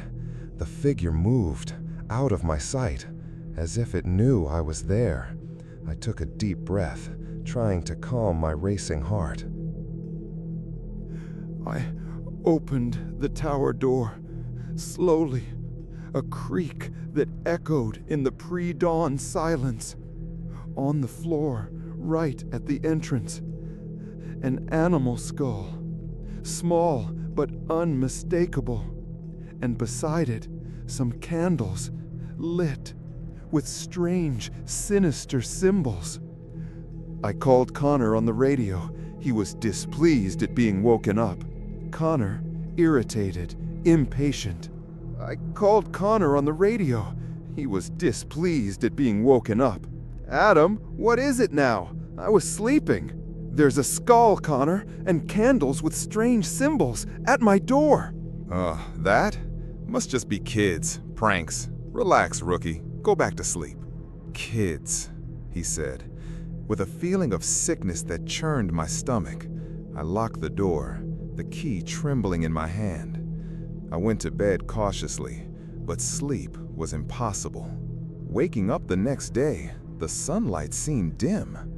I couldn't tell if the night before had been a dream or not. The memory of the skull, the candles, the shadow, it was too vivid, and I suspected that something more sinister was slowly unfolding, day by day. As I watched the forest, an orange glow cut through the dark sky. A flare fired into the forest sky. Instantly, I returned to my radio. I connected. It was a lost hiker. "Please, help! I'm lost! Someone's after me!" I visualized the park map. I tried to direct the hiker to his vehicle, to safety. "Oh, thank God!" His voice came with a sigh of relief. "I hear whistling, and I see someone behind some nearby trees. You found me. Is that you?" "No, that's not me," I denied it, my blood running cold. Before the hiker could answer, a dry, loud thud at my door. The radio connection was cut. I opened the door. It was Billy. He had come up to my tower to drop off supplies. "Took you long enough, kid," he mumbled. I reheated the casserole from the night before, ate, completed my remaining tasks. That relief of being with another person. Then I went down to get more firewood, but my return was interrupted. A man was there, near my tower. He introduced himself as Silas, claimed to be doing routine maintenance on the nearby radio tower. But there was something in his tone of voice, strange vocabulary. "Curiosity," he said, his eyes fixed on mine, "can lead you to places you'd rather not go." He left soon after, disappearing into the darkness. I stood there, motionless, his words echoing in my head. After I got back to my tower, the radio crackled again. "Connor, what took you so long? Thought something had happened." I told him about Silas. "Silas? Who's Silas? He's not park staff. And that radio tower he claimed to be working on has been out of service for years, completely out of service." What he said chilled me. An unknown figure, a dark warning, an inoperable tower. I went to bed, but sleep once again felt like a betrayal. 2 nights later, at 9:18 p.m., a fierce thunderstorm battered the forest. Lightning tore through the sky, and the wind howled like a hungry wolf. Connor told me the computers received a system update. I updated the computer. The process was slow, agonizing, and it finished just in time before the power went out. I rushed to start the generator. The yellow light of the lamps flickered back on. I used the portable toilet outside, the chemical smell invading my nostrils, and went back inside the tower, feeling the heavy air. 7 days dragged on after that. 7 days of isolation, of whispers from the forest, of disturbing dreams. May 13, 2002. A week later, I was woken up during the night by Connor again. Connor, agitated, urgent voice with more intense static. Smoke, more campfire smoke, need you to investigate. Cautious voice, observing, sounds of binoculars being adjusted. Then a shocked gasp. I zoomed in on the image using the binoculars, my eyes fixed on the smudge of smoke in the darkness. And then I saw it. It wasn't a normal campfire. They were cult members. Around a blazing altar, hooded figures moving in sinister rituals. I took a picture for evidence, but the flash of my camera, it alerted them. The gasp caught in my throat. I saw it. One of the cult members, tall, fast, running quickly towards my tower. I rushed inside. I threw myself under the bed, my heart hammering, trying to make myself disappear. He entered the tower. I heard his heavy footsteps, the door creaking. He was looking for me. I waited. Every second was an eternity. After the cult member left, I crawled out, rushed down the tower stairs, stumbling over my own feet. But I was spotted again and chased by the cultist. I ran to the portable toilet in the middle of nowhere. The smell of chemicals invaded my nostrils. I locked myself inside, trembling, listening to his footsteps outside. I waited for hours until the cult member left. Then I ran desperately to the park entrance. I got out of the park. The city lights seemed like a distant paradise. Safety, freedom. I looked back and I saw him, the cultist, still chasing me, running swiftly, tireless. I managed to reach my trailer just in time to speed off towards the nearest ranger's cabin. I spent the rest of the night there, trembling, but alive. I reported the incident to headquarters. I recounted every detail: the scream, the campsite, the skull, Silas, the cult. However, my manager, Mitch Scott, a practical and skeptical man, dismissed my feelings. He attributed everything to my loneliness, to exhaustion. Mitch Scott, skeptical voice with a tone of dismissal. Adam, you've been out there alone for a while. Loneliness plays tricks on the mind. Narrator, cold voice marked by injustice. A sound of police search, but without results. The authorities conducted an investigation in the area the next morning, but they claimed to have found no signs of wrongdoing. No campfire, no trace of the cult, no tent, nothing. Despite having photographic evidence, a blurry photo, yes, but with the hooded figures in the fire, and telling my family about the incident, no one believed the cult was real. They dismissed my story. They thought it was stress, fatigue, loneliness. Narrator, final voice with a sense of loss and a solemn warning. There might be a subtle cold wind blowing in a forest, ending with silence. In the end, I swore never to set foot in Ironborg State Park again. And I warn you, to anyone planning to camp there, be careful. Because what I saw, what I heard, that wasn't just a dream. And the forest, it holds secrets far, far darker than any legend could tell. And sometimes, it wants you to stay forever.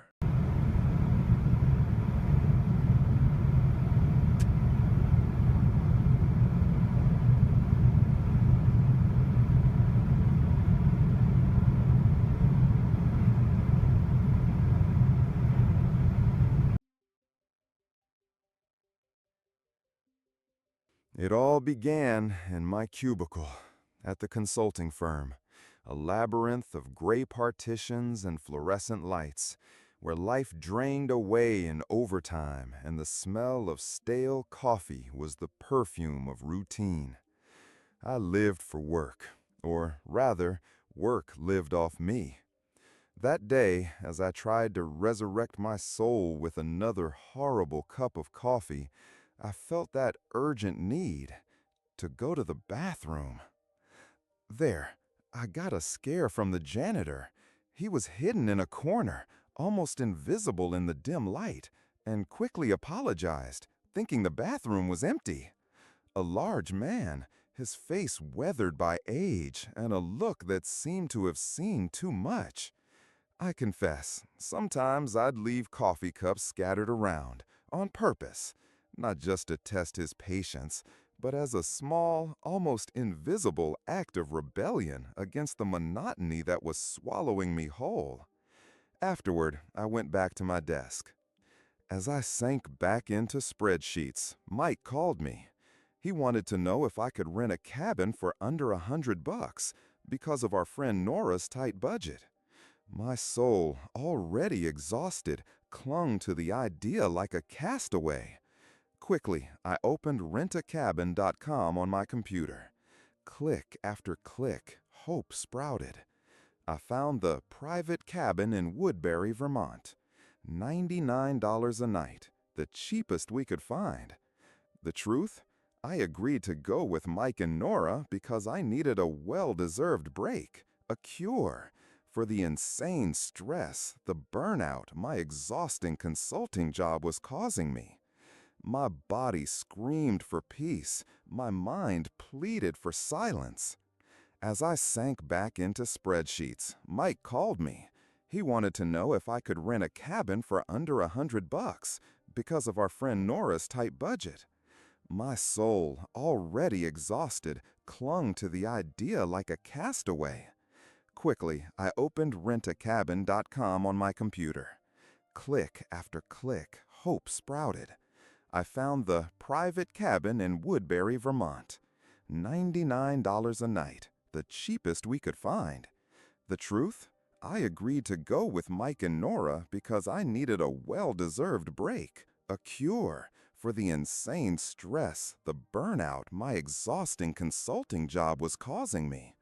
My body screamed for peace, my mind pleaded for silence.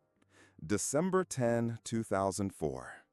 2 days later, with the cold Vermont morning already present, I left my building's parking lot, chatting calmly with my neighbor Gael. Life felt almost normal. I had already spoken with Rick, the cabin caretaker, and he gave us the key box code, 5176. He expected us to arrive at 3 that afternoon. I also reviewed the last messages with Mike. He sharply reminded me of the price I was paying for my current job, the sleepless nights, the stolen weekends. That, he said, was the real reason I needed that cabin so desperately. I met Mike, and he, as always, gave me the option of a quick hug. A familiar, comforting hug. Anyway, both of us, full of anticipation and carrying the backpack of hope, headed for our destination. On the way to Woodbury, the road stretched lazily under an autumn sky that was beginning to darken. Mike and I started reminiscing about college days. We were inseparable, the 3 of us together, me, Mike, and Nora. Laughter filled the car, memories of a simpler time. I received a message from Rick, an update. He wasn't surprised by our delay, but warned us to be careful. The road can be treacherous at night. The sun was already setting, tinging the landscape with gold and shadow. Distracted by the bizarre sight of an abandoned school bus, weathered by time, in the middle of nowhere, a ghostly silhouette at the forest edge, I almost hit a deer that darted across the road. My heart leaped into my chest, pounding like a drum.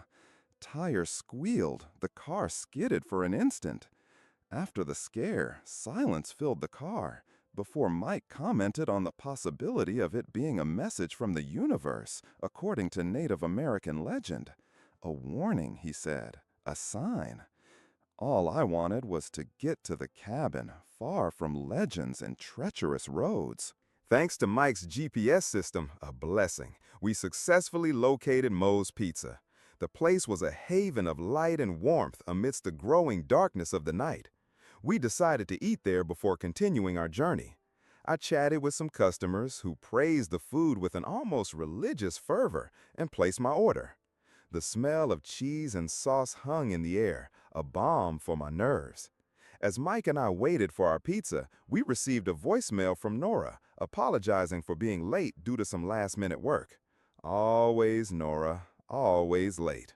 It was while we were savoring our food, the melting cheese, the comforting warmth, that a backpacker approached our table.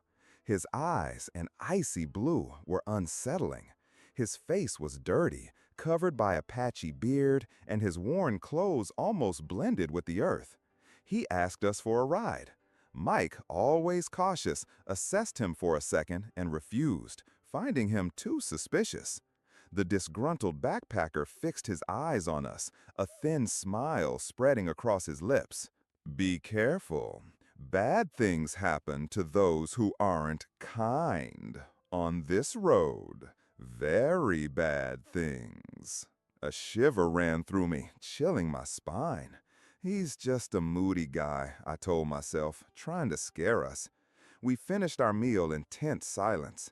Then both of us continued our drive, the darkness of the forest closing in even further around us, each tree an observing shadow. Upon arriving at the cabin rental, a rustic, dark, old structure nestled among the towering trees, I felt a wave of relief. I used the code Rick gave us to get the key.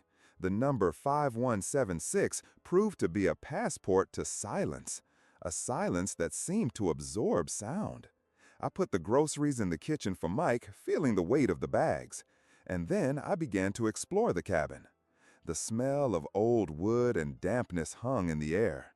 Every step on the wooden floorboards seemed to echo. So far, everything seemed fine. We even found a middle-aged man who introduced himself as Rick. He showed us around the cabin, pointing out the amenities, the fireplace's glow, the compact kitchen. Despite my apprehensions, something about him made me uneasy, a strange glint in his eyes that lingered a bit too long, and the fact that he had scared me earlier, appearing suddenly on the porch as I walked in, didn't help. I pushed it aside. I wanted peace, and Mike seemed relaxed. We quickly settled in. We fished in the small lake near the cabin under the pale autumn sun, the lines humming. We ate cooked carp. It wasn't the best meal of my life, but the simplicity and hunger made it delicious. We played with a Ouija board, more for laughs than scares, but the murmurs in the room seemed to answer. We played Jenga, hide and seek in the nearby forest, the wind whispering through the trees. We played little teenage pranks, recapturing a piece of our youth. We almost felt safe.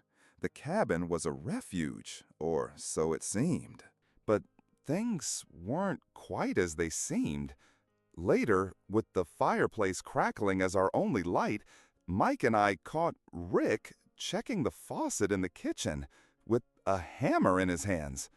The scene was bizarre, and my stomach churned. Mike, with his limited patience and the fatigue of the trip, wasn't pleased. Rick wasn't pleased. They argued. Rick mumbled something about not being able to wait and it being urgent. Mike, more firmly, told him to leave, insisting he should be able to resume work the next day. Rick agreed, reluctantly, a strange glint in his eyes that I couldn't decipher. Something was off. We agreed that something was wrong with our host, but at the time, we still considered him harmless, an eccentric, a quirk of the forest. As we shared a bed, the fireplace gently crackling, casting dancing shadows on the walls, Mike turned to me. He mentioned the strange moment we had in Oregon, in college, where a look, a touch, said so much. He started talking about how he truly felt, and it became clear he wanted to be more than just friends with me. My heart raced, a mix of nervousness and a flicker of hope amidst the cabin's strangeness. But the moment was abruptly and brutally interrupted. My phone rang. It was Nora, panicked. Nora, frantic, panicked voice with sobs and sounds of wind via phone. "Sydney, help me! My car tires are flat. I'm stuck in the middle of nowhere. It's raining, and there's something out here." The panic in Nora's voice made Mike spring into action to help our friend. He got up, already grabbing his car keys. Mike, firm voice with a clear order, almost a plea. "Sydney, you stay. For your safety. I'll be back soon with Nora." Resigned voice with a growing sense of helplessness and a chilling anxiety. Sounds of Mike leaving, then the sound of the door closing and the cabin's silence becoming more intimidating. He ran out into the rainy night. So I had no choice but to try to rest while I waited for them. But rest didn't come. The seed of paranoia was now a flourishing tree, its roots spreading into every corner of my mind. The cabin, which had once been a refuge, now felt like a cage. December 11th, 2004. Later, in the oppressive darkness of that cabin, a knock at the door. A soft but persistent knock. That made me jump out of bed. My heart began to hammer. The backpacker from Moo's Pizza, standing there under the faint light of the porch. The strange glint in his eyes couldn't hide his malicious intentions. He seemed to wait for me.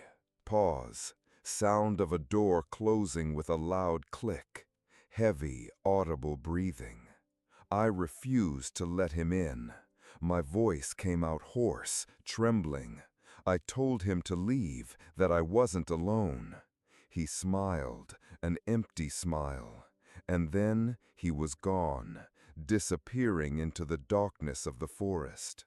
I went back to my bed, but panic had already set in. I barely dozed off. A terrible commotion, a scream, sharp, drawn out. That woke me from an uneasy sleep. It was a man's scream, terrifying. That led me to contact Rick on the radio, my hands trembling as I picked up the device.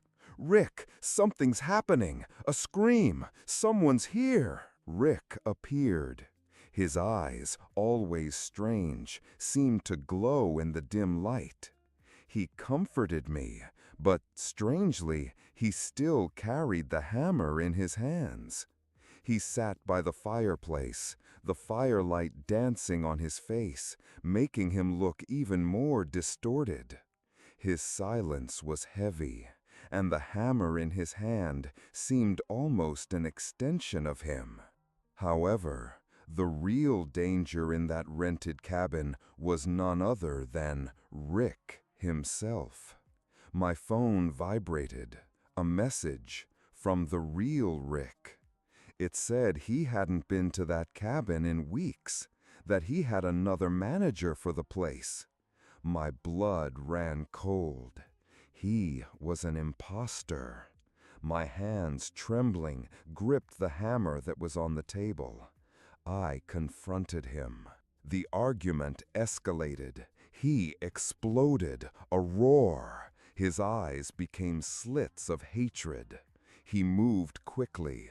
He broke down the front door with a kick, the sound of splintering wood making me scream. He blocked the back door with the heavy dining table and the living room with the sofa, creating a barrier. I had no choice but to hide. That sick game of cat and mouse had begun. I was trapped with him. Shallow, rapid breathing, sounds of cautious footsteps, a phone ringing loudly and abruptly. Nora, desperate voice, hiding in the closet, claustrophobic sounds. Escaping the intruder under the stairs, moving silently, every muscle tense, my heart beating like a caged hummingbird. I went upstairs, my heart hammering in my chest, the shadows on the staircase seeming to swallow me. Nora suddenly called me. The phone's light was a beacon in the darkness. Nora, frantic voice via phone, with sobs and sounds of someone approaching. "Sydney, he's at the cabin. He saw us. What's happening? He's coming." I was forced to hide in my bedroom closet. The closet door closed, the air growing thin, the smell of cedar and mildew suffocating me. Through the mirror, I saw Rick's eyes gleam. The intruder noticed Mike and Nora's arrival, heard their car, the banging at the door. He went out to see if he could slaughter them too. But my phone rang again. He heard it. The chase resumed. He came back. I was forced to hide in my bedroom closet. The closet door closed, the air growing thin, the smell of cedar and mildew suffocating me. Through the mirror, I saw Rick's eyes gleam. The intruder noticed Mike and Nora's arrival, heard their car, the banging at the door. He went out to see if he could slaughter them too. But my phone rang again. He heard it. The chase resumed. He came back. Now, I was forced to hide in my bedroom closet. The closet door closed, the air growing thin, the smell of cedar and mildew suffocating me. Through the mirror, I saw Rick's eyes gleam. The intruder noticed Mike and Nora's arrival, heard their car, the banging at the door. He went out to see if he could slaughter them too. But my phone rang again. He heard it. The chase resumed. He came back. Successfully hidden in the attic, under the dusty rafters, sending desperate messages to the real Rick and to my friends begging for help. I tried to slip past him unnoticed, my heart in my throat, every breath painful. I heard his heavy footsteps downstairs, his grunts, the destruction he was causing. Fortunately, the intruder changed his mind. He seemed irritated, or in a hurry. He fled through the back door, the sound of the hammer hitting my heart one last time. In that moment, I heard footsteps running downstairs. Mike and Nora had managed to break down the downstairs door. I ran to them. Strong, desperate hugs. Relief. After the incident, I tried to rationalize. I believed the intruder merely pretended to be Rick and stayed there to rob us. Adrenaline, fear, distorted my logic, giving me a simple explanation. However, the police, who were called to the scene, suggested the intruder had a more sinister agenda, an agenda that wasn't about theft. And the real Rick? He apparently knew his imposter more than he let on. He gave us a full refund as compensation, but that didn't pay for the fear, the feeling of violation. I gave up trying to prove it. The police explanations were vague. Joe, the motel caretaker's, even more sinister. He mumbled about rituals and unexplained disappearances in the region. No one outside of that weekend believed my story. My family and friends, with pitying looks, said I was too tired, too stressed, that my mind was playing tricks on me. But I knew what I saw, what I felt.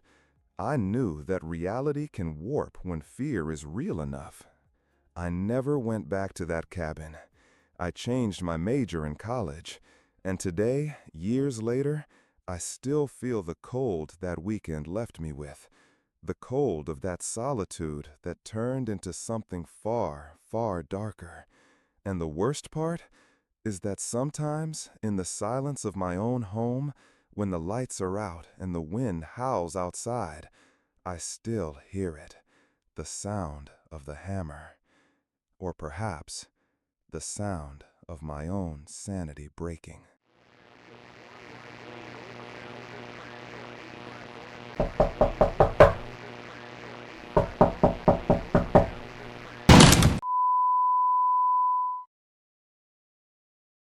My name is Miles, and I was only 14 years old back then.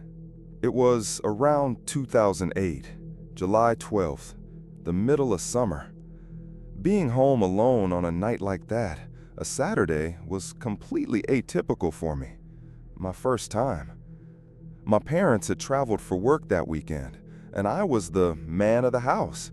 I guess it was for me to become more independent or something. They trusted me. The house was mine. My schedule was all messed up, like a pendulum without a string. I slept when exhaustion hit, woke up when hunger gnawed. It was liberating, yes, this lack of routine, this absolute freedom. But somehow, I also felt powerless, always dragging my feet, always with a cloud of drowsiness hanging over me. No matter how much I slept, the exhaustion persisted, a constant shadow at the periphery of my vision.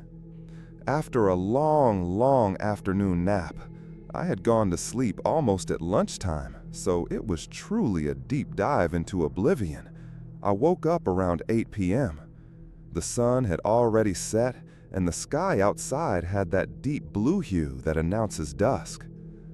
I remembered I had some school assignments to do, the famous chemistry homework I'd been procrastinating. But first, my stomach was growling. I was starving. Without eating, I knew my brain wouldn't function. I checked my phone. A message from my mom. She said she'd made lasagna and saved the leftovers in the fridge. A blessing. I heated it in the oven, the smell of cheese and sauce soon filling the kitchen. I turned on the TV to watch something while I ate dinner. There I was, completely engrossed in one of my favorite cartoons, played on my lap, the outside world forgotten. When a new message vibrated. It was from Mason, my friend. He said he couldn't make it. An unforeseen circumstance, he said. I didn't even remember he was coming, to be honest. My mind, dulled by sleep and hunger, was only processing the now. But I read the previous messages and remembered. We had planned to play the new Halo on my Xbox, which I had just gotten. Well, I ended up staying home alone anyway. I finished the lasagna, feeling a bit down, and went to my chemistry homework. Those numbers and equations soon blurred in my tired mind, and I ended up falling asleep again, right there at my desk. It was around 1:16 in the morning the next day. I woke up thirsty, desert thirsty. This usually happened when I didn't drink my cold water before bed. The silence of the house was almost palpable, broken only by the faint hum of the refrigerator in the kitchen downstairs. As I descended the stairs, each wooden step creaked under my weight, sounding absurdly loud in the middle of that early morning. The house felt different, darker, vaster. When I reached the ground floor, the bluish-green glow of my phone, forgotten on the kitchen counter, caught my attention. There was a text message from my mom. She was very worried. "Miles, your neighbor Paula just called me. She took a picture. There's a man standing in front of our house. Son, according to Paula, he's been there for hours." Hours? I wondered, how did I not hear him? We didn't have a camera system, but we had a doorbell, a noisy doorbell, and he didn't ring it once. He didn't even knock on my door. A figure stood there at my door for hours without making a sound. It didn't make sense, and that was exactly why it was so terrifying. My mom told me to lock all the doors and windows until the police arrived. My hands were shaking so much I could barely type a reply. As I locked the front door, the click of the lock sounded hollow.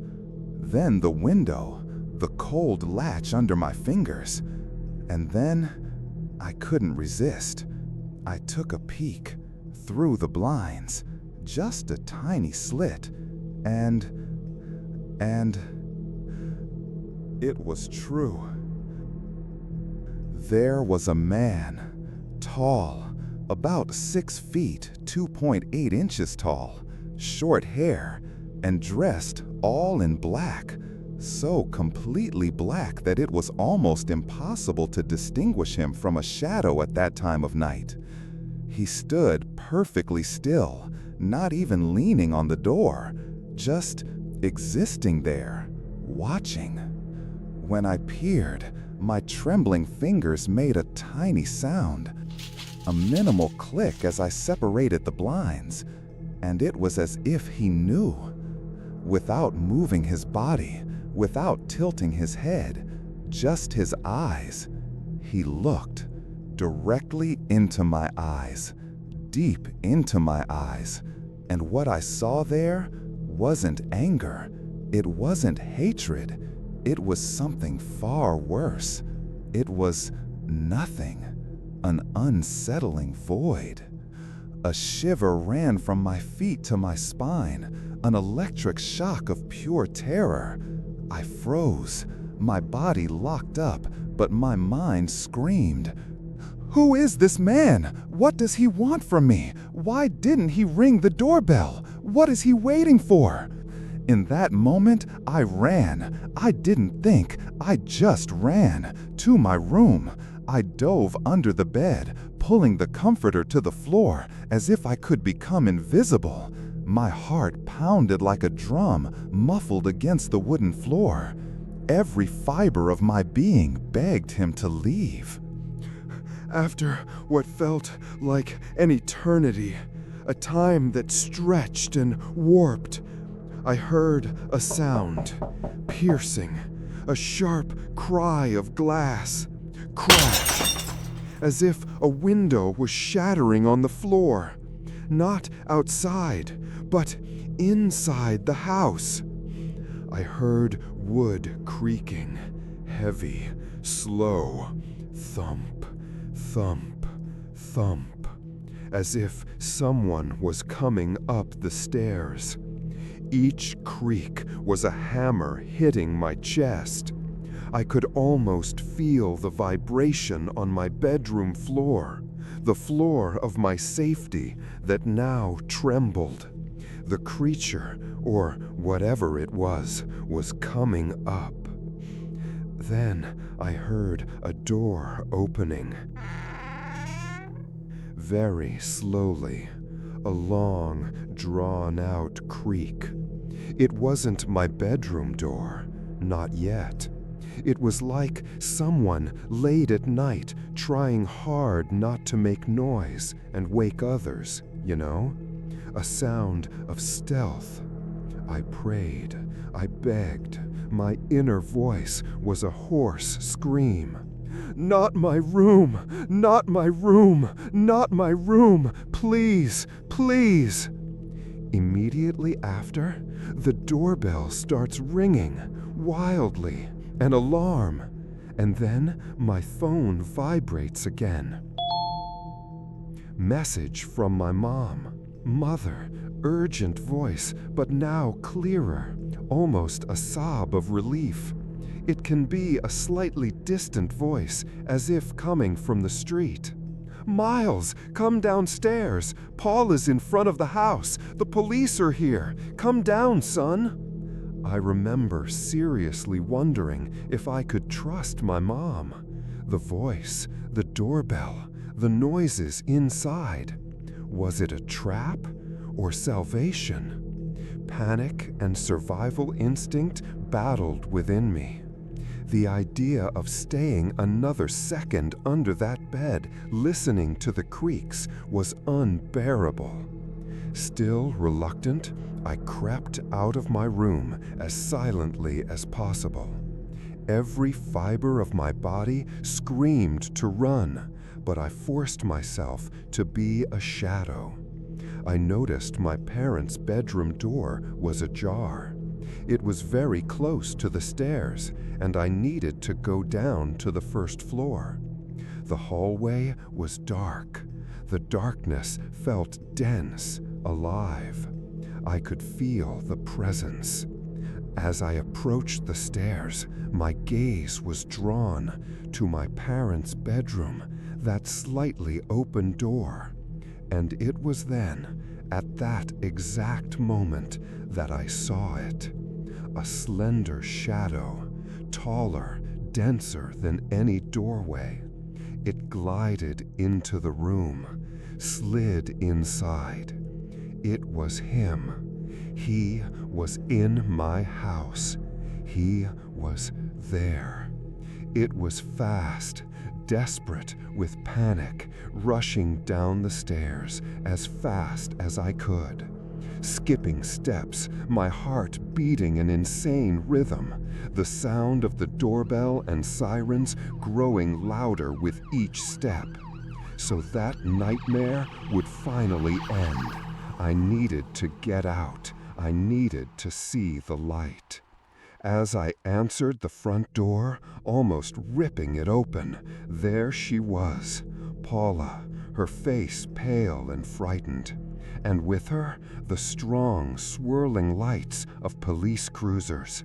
Never in my life, in 14 years of existence, had I been so happy to see them. That blue and red beacon was the light pulling me from the depths of hell. The police searched the entire house, every room, every closet, looking for the man or any clue as to where he might be. Unfortunately, they only found the window leading to the backyard in my parents' bedroom wide open. He escaped, which meant I never saw him again, not up close at least. But it also meant that I never stayed home alone again, not for a second. Because the real horror wasn't in the shadow outside. It was in the idea that that shadow had blended into my home, and that perhaps a part of it was still there, lurking within the walls and within my own mind.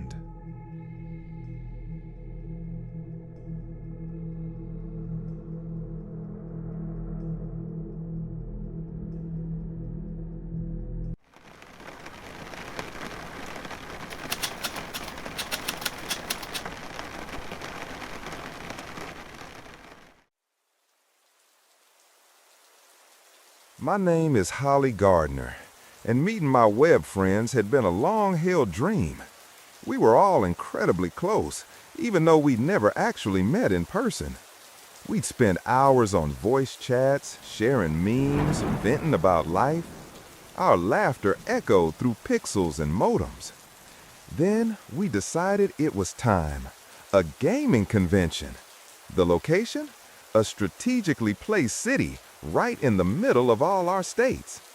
That way, no one would have an unfair journey, and we could finally have a blast together for the first time. Anyway, I had to drive 12 hours straight to get there, in my dad's car, of course. Back then, I didn't even want, let alone could afford to buy one for myself. The real problem started on the way back home. A smudge on the horizon quickly turned into a metal monster. Huge, heavy, endless traffic. Miles and miles of cars and trucks all stopped as if some giant creature had blocked the road. It looked like there was an accident up ahead, making my passage even harder. My fear was that those 12 hours would turn into 24, 36, 48, and so on. That's when a sign, almost invisible in the road dust, caught my eye. Alternate route. It would be longer, yes, and honestly, a bit more boring, passing through forgotten rural landscapes. But compared to the hell in front of me, it would be infinitely faster. The decision was easy. I turned off. After driving halfway, with the sun already setting and painting the sky in shades of orange and purple, the fuel gauge threatened empty. It was running out. My eyes scanned the road, and like an oasis in the desert, I spotted the lonely silhouette of a gas station.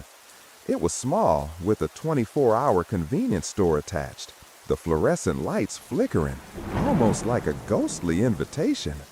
I parked, feeling the relief in my toes, and went inside to pay for gas and maybe grab something to eat.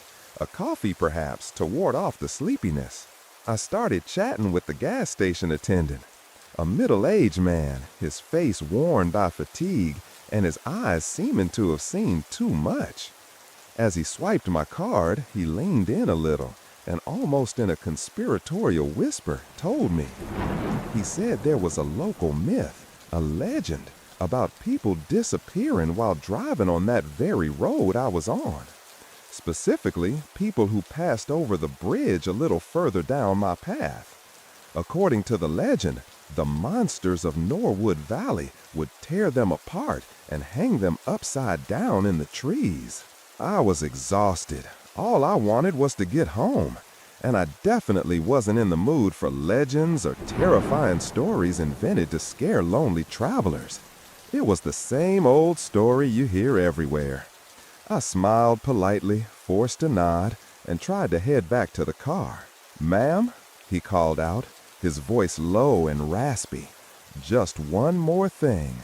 Don't stop." I turned around, curious despite myself.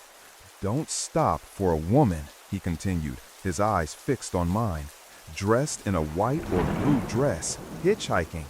She's said to be a vengeful spirit who died in a car accident on prom night near the bridge. Some even say she met a worse fate, being murdered and assaulted before being thrown into the river. He paused, swallowed hard, and finally, never hitchhike with strangers. They only want blood and trouble.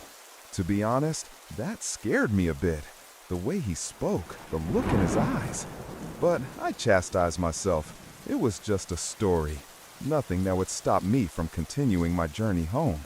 I left the gas station feeling a strange shiver. As I unlocked the car, I noticed a man stepping out from behind my vehicle. He was strange, tall, thin. He glanced at me out of the corner of his eye, quickly, with a look that made me hold my breath, and turned towards a dark white van parked in the most isolated corner of the station. He had nothing in his hands, apparently, no keys, nor did it look like he tampered with my car. He must have just dropped something, I thought. It was just the tiredness. Anyway, after driving for a while on the dark road, my only company was the light of my headlights cutting through the night. I crossed the bridge, an old iron structure that creaked under the car. Nothing happened. I laughed at myself. Idiot Holly, I thought. But then, I noticed some strange things happening. The radio started to distort. First, a faint static, then stronger, swallowing the music. Sometimes it would briefly come back. Other times, I just turned it off so I wouldn't have to listen to that agonizing hiss that seemed to scratch my eardrums. I didn't want to admit it, but I was terrified by the stories I'd heard. Every dancing shadow, every engine noise, transformed into something sinister in my mind. A few miles past the bridge, my headlights revealed the unthinkable. Two large, thick, heavy tree trunks completely blocked the road, and a car, parked not far from there. It wasn't the white van. It was a large, dark pickup truck with its headlights on, casting a ghostly glow on the trees. But it was empty. No one inside. No one around. I wondered, why? In the middle of the night? I got out of the car, feeling the cold, damp forest air envelop me. The smell of wet earth and dry leaves was intense. I walked to the logs. There was no explanation. Someone put them there on purpose. My body, fueled by adrenaline and the fear of that dark forest that seemed to be watching me, managed to push them aside. Heavy, but necessity gave me strength. I got back in the car, my heart hammering in my chest. I turned the key. Nothing. I tried again. The engine wouldn't start. It wouldn't even turn over. No sign at all. Nothing. There I was, stuck, in the middle of nowhere. The darkness of the forest swallowing me. The radio, which I had turned off, magically returned to emitting terrifying noises. And my cell phone? No signal. Nothing. I had no choice but to hitchhike. But who would stop for me? Probably everyone knew the story of the woman in the white and blue dress. And if they didn't, they'd just stop at the gas station for the attendant to scare them and ruin my chances of getting out of here even more. Now, at that time of night, my options were non-existent. After waiting what felt like an eternity, with the cold wind lashing my face, a car finally passed. I waved desperately, but as the attendant had warned, the driver just sped up, ignoring me completely. Frustration was a knot in my throat. I waited another 20 minutes, each minute dragging like an hour, until a pickup truck pulled over for me. It was large, imposing, and the driver rolled down the window. He introduced himself as Jason, a customer who had been at the Norwood station. "I saw you there, ma'am, talking to that old man. Looks like he scared you, huh? Those legends. You gotta be brave to keep going after hearing that." He knew. He had heard our conversation. I felt a chill, but the need was greater than the suspicion. During the drive, Jason spoke enigmatically about certain people or beings who might have broken my car, but that, as long as I didn't disturb them, they wouldn't disturb me either. I didn't quite understand, to be honest. Did that man in the van at the gas station have something to do with it? Or did he mean ghosts that break cars? To me, it all sounded very similar to the ghost in the white dress idea. Nothing very convincing, just another story. A few hours later, Jason dropped me off at a roadside motel, an isolated place with the neon vacancy sign flickering. He said the manager there could help me. Exhausted, I could barely wait to lie down. The manager, and also receptionist, a big, silent man named Joe, greeted me. He had a mechanic friend, and if I paid him extra, he'd take a look at my car the next morning so I could leave. Joe, in a rough, no-nonsense voice, warned me not to make any noise, as there were other guests at the motel. I opened my room door, the strong disinfectant smell hitting me. I nearly died of fright. A man was there, in the bathroom. It was Tommy, an employee. He told me he was cleaning the room. "The last guest in this room," he began, "disappeared last night. Left everything behind. Her clothes, toothbrushes, hair combs, even her phone with the battery removed." What he said sent a chill down my spine. He asked me to wait outside while he finished tidying the room. Exhausted, and finally, after Tommy finished cleaning, I laid down on the bed. I started what I wished had been a good, quiet nap. The darkness of the room was suffocating, but the fatigue was greater. Until I noticed a stranger peeking at me through the window, through the blinds, already yellowed with age from the motel's use, a dark eye fixed on me. In that moment, I got up, quickly. I went outside the room. There was no one, not even a living soul wandering that desolate place. It could have been my mind, trying to play tricks on me. To try to relieve the stress, I went to the coffee machine in the hallway, looking for a good old espresso, no sugar, my favorite, hot, bitter. I took the first sips. A strange sensation. My head spun, a ringing in my ears. I felt dizzy and nauseous. I staggered to my room and, out of control, passed out on the bed. The last thing I remember was the feeling of falling onto the soft mattress. I confess, I don't remember if I locked the doors or not.